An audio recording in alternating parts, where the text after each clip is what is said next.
ഉസ്താദുമാരെ, കലുഷ നിലങ്ങളിൽ പോരിനിറങ്ങിയ ധർമ്മസഖാക്കളെ, മറ്റു സ്നേഹം നിറഞ്ഞ മുഹിബ്ബീങ്ങളെ, സലാം അടക്കിക്കോളും. അസ്സലാമു അലൈക്കും.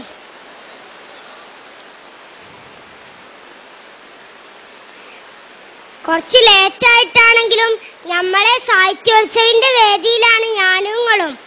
അല്ല ചങ്ങായിമാരെ, സബ് ജൂനിയർ എന്ന് പറഞ്ഞ 4ാം ക്ലാസ് വരെ അല്ലേ? എന്നാ അതിന്റെ ലാസ്റ്റ് ചാൻസ് ആണ്. ചിന്തിച്ചിട്ടൊരു മന്ദപ്പ്.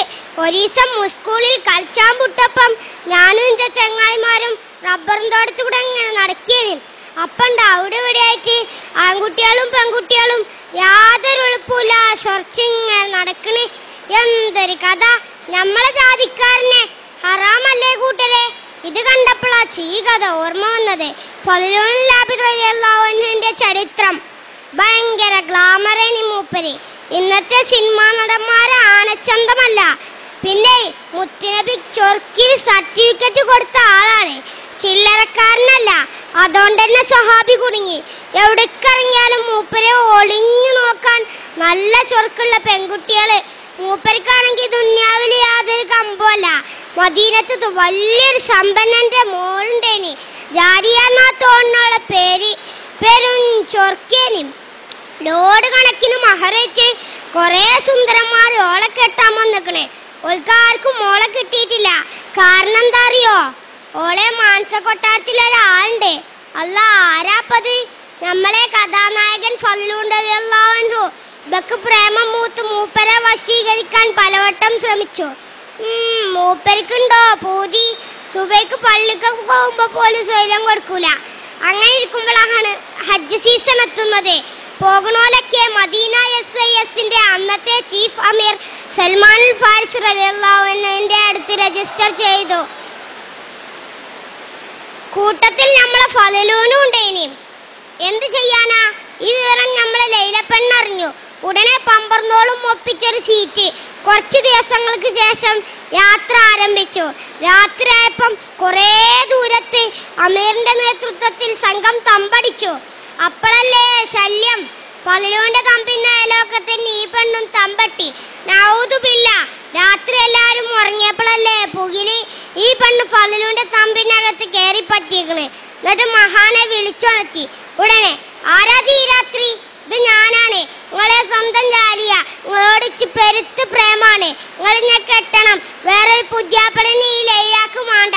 ദേഷ്യം പിടിച്ച സ്വഹാബി, പോ പെണ്ണെ, വണ്ടിയും വലിയുണ്ടാക്കാതെ അവളെ ശകാരിച്ചു. ഫളിലുവിനെ വീഴ്ത്താൻ കഴിയൂലെന്ന് മനസ്സിലാക്കിയ ലൈല ദേഷ്യത്തോടെ പ്രതികരിച്ചു. അങ്ങനെയല്ലടാ, ഈ പെണ്ണ് നിന്നെ ഒരു പാഠം പഠിപ്പിക്കും. പിറ്റേന്ന് നേരം വെളുത്തപ്പോ റെയ്ഡാ അമീറിന്റെ നേതൃത്വത്തിൽ. അല്ലാ, എന്താ അറിയോ? ലൈലാന്റെ വജ്രമാല കളവ് പോയിക്കണല്ലോ. സംഘങ്ങളെ റെയ്ഡ് ചെയ്ത് ഇപ്പം എത്തിക്കുന്നത് ഫളിലുൽ ലാബിദ് റളിയല്ലാഹു അൻഹുവിന്റെ തമ്പിൽ സൽമാൻ റളിയല്ലാഹു അൻഹു പറഞ്ഞു, നിങ്ങളെ ഞമ്മക്ക് സംശയമില്ല, എന്നാലും റെയ്ഡ് ചെയ്യണല്ലോ. നിങ്ങൾക്ക് കേൾക്കണോ കൂട്ടരെ? മാല കിട്ടി, മൂപ്പരെ പെട്ടീന്ന്. സുബ്ഹാനല്ലാ, ആകെ കോലാഹലം. കൊറേ ആൾക്കാർ മൂപ്പരെ കുറ്റം പറഞ്ഞു. കൊറേ ആൾക്കാർക്ക് വിശ്വസിച്ചാലും കഴിഞ്ഞില്ല. പടച്ചോനെ, അന്നന്തിക്ക് ലൈലാന്റെ തമ്പുന്ന ഒരച്ചും പൊളിയും. ഓടി വരണേ, ഇവനെന്നെ അപമാനിക്കുന്നേ. എല്ലാരും പാടെ തുണിന്റെ കോന്തലയും പിടിച്ച് ചാടി വണ്ടി ചെന്നോക്കുമ്പോട്ട് സുബ്ഹാനല്ലാ, ലൈല അല്പവസ്ത്രയായി നിൽക്കുന്നു. പരിസരത്ത് ഫളിലുൽ റളിയല്ലാഹു അൻഹു. ജനം വാമായി പിടിച്ചു കെട്ടടായി കള്ളശേഖനെ. കണ്ടാ ഭയങ്കര സൂപ്യ. 2 മഹാകുറ്റങ്ങളായി ഇവൻ ചെയ്തു കൂട്ടിയെ. സുബ്ഹാനല്ലാ, ആകെ കോലാഹലം. എന്ത് ചെയ്യും? സൽമാൻ റളിയല്ലാഹു അൻഹു ആകെ കൊയങ്ങി. അല്ലാ, അപ്പം ഭരിക്കണത് ആരാറിയോ? ഉമറുൽ ഖത്താബ. കേസ് കേട്ടപ്പോ മൂപ്പരാകെ ഞെട്ടി.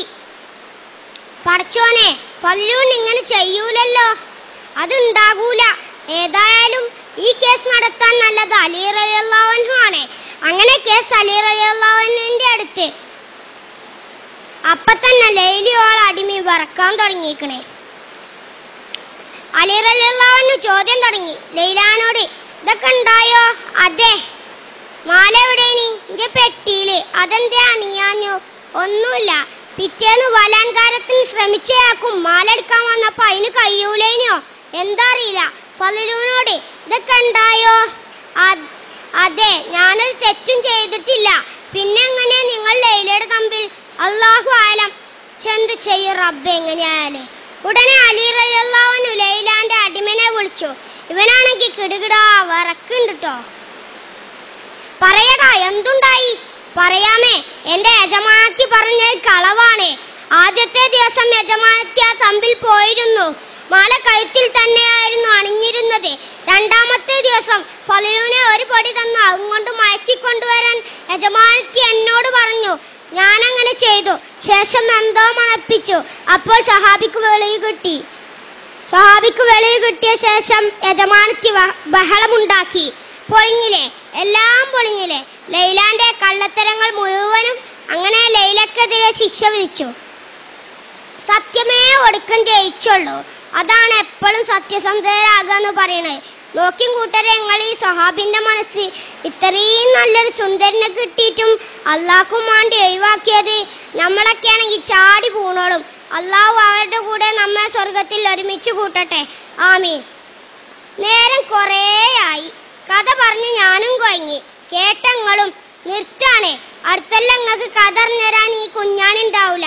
അള്ളാഹു നമ്മെ നന്മയിലാക്കട്ടെ, ആമീൻ. അസ്സലാമു അലൈക്കും.